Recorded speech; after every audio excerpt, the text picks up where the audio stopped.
Good morning, sunshine. Today is September 29th, and if you're watching this, that means that the rapture didn't actually happen like many of us knew, or that the good Lord and Savior Jesus Christ decided that revolutionary auntie, sister, activist, Black Panther, Assata Shakur was the only soul on this wretched earth that was worthy of being saved. My name is Jojo with the GoJo7 News.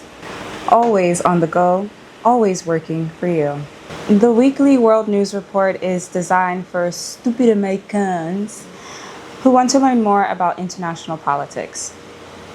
Every week we unpack stories from around the globe, everything from economy to environment, human rights, science, arts, and culture, and all the messy intersections in between. Let's start the show.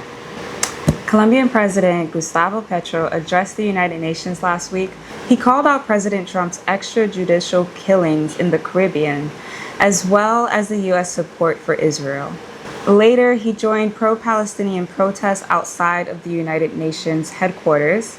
In response, the U.S. has revoked the visa for President Gustavo Petro. The Colombian president responded with I don't care.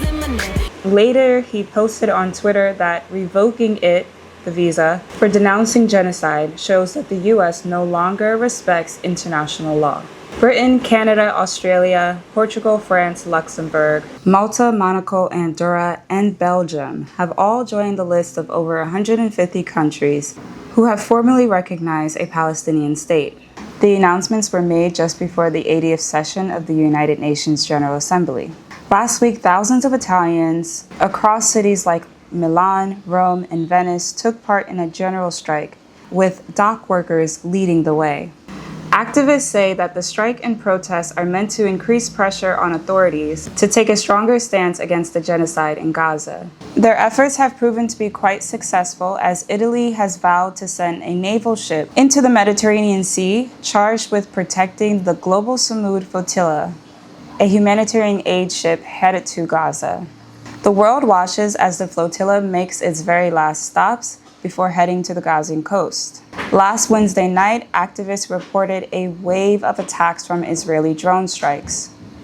Human rights groups say that Israel is blocking aid such as food, baby formula, and medicine from entering the occupied territory. Speaking of Nazis, the U.S. plans to bail out Argentina. Trump praised President Javier Milei of Argentina, saying he inherited a mess like we did.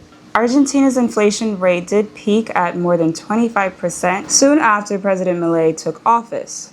But some economists have a different perspective. Argentinian economist Lucia Cremina Bon says that the macroeconomic changes implemented by Milei have not shown, nor do I believe that they will show, any positive impact on people's quality of life. In practice, what we are seeing is an economic recession. U.S. Treasury Secretary Scott Bessent said that the U.S. is ready to do what is needed, including a $20 billion swap line, or buying the country's bond directly. This comes as the U.S. has pulled support for foreign aid, including defunding the entire agency of USAID, as well as the ongoing trade wars, with Trump suggesting a 50% tariff on foreign furniture. Now, I know U.S. college students are not going to let their lack of access to cheap furniture stop them from protesting genocide. Keep up the good work. The relationship between Mali and his former colonizer France is more fragile than Cardi B and Offset, as Mali's Prime Minister Abdoulaye Maïga accused both France and the Ukraine to contributing to the destabilization of the Sahel region.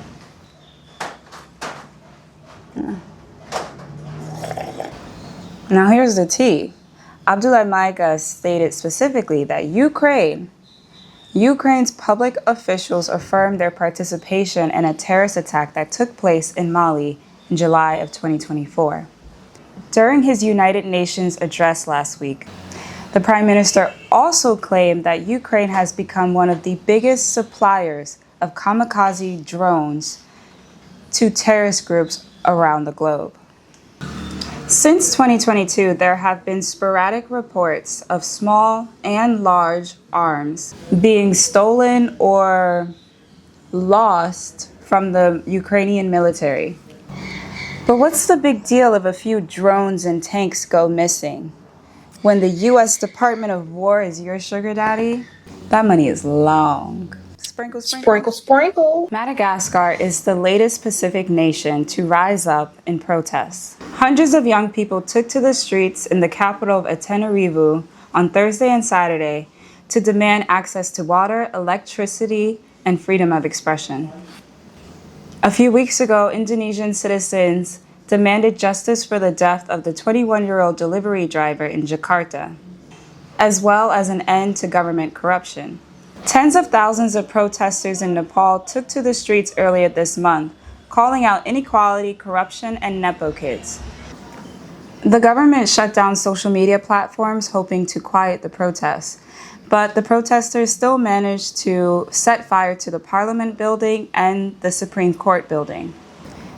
73-year-old Shashala Karki, a former Chief Justice, was sworn in as the country's first woman prime minister via the platform Discord in an impromptu vote. The protests that erupted in the Philippines in mid-September continue to paralyze the capital of Manila. Thousands took to the streets in uproar over a corruption scandal involving flood control projects. Protester Jasper Lada, 16, a student from the nearby flood-prone province of Bulacan, told Time magazine, "People get jailed so easily if they steal something as small as a bag of rice. The resolution comes so swiftly, but with this, why can't the resolution come as fast?" Referring to the corruption among government elites. And unfortunately, the floods in the Philippines continue. Just days after the super typhoon Ragasa left 25 people dead across Taiwan and the Philippines, Tropical Storm Bulo is contributing to the flooding of central Philippines. Now the storm has been upgraded to a typhoon and is headed for the coast of Vietnam. So, Xin Chao to all my Vietnamese. Let us know how you're doing. Hope you are safe. And just 3 days ago, a waterspout was spotted off the coast of St. Lucia. But luckily, there have been no reports of major hurricanes or tropical storms in the area. But as hurricane season dies down, the Caribbean waters are anything but calm. Trinidad's Prime Minister Kamla Persad Bissar addressed the United Nations last week to confirm her country's commitment to letting the United States military run amok in the Caribbean Sea. The government of Trinidad and Tobago have come out publicly to support the United States sending naval and military troops to the waters near Venezuela. This paves the way for more extrajudicial killings, such as the one last month, where Trump ordered the U.S. military to strike a boat in the Caribbean Sea, killing 11 people for allegedly carrying drugs. In a press conference last week, Trump repeatedly warned pregnant women not to take Tylenol, known by its benefin.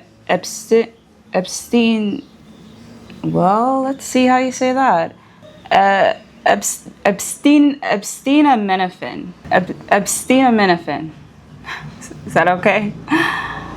This fueled the growing anti-science, anti-vaccine trends we're seeing. AP reports that some autistic people recoiled at the notion that autism is something to cure. Activists fear that U.S. leaders talking about eradicating the disease are actually discussing eradicating people with autism. In election news, presidential campaigns kick off in Cameroon.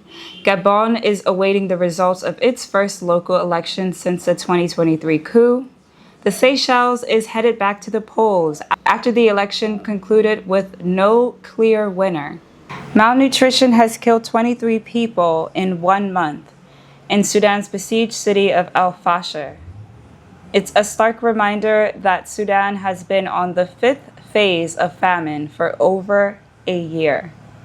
Our Puerto Rican prince, Bad Bunny, will headline next year's Super Bowl halftime show in California. Bad Bunny was the most streamed artist in the world last year.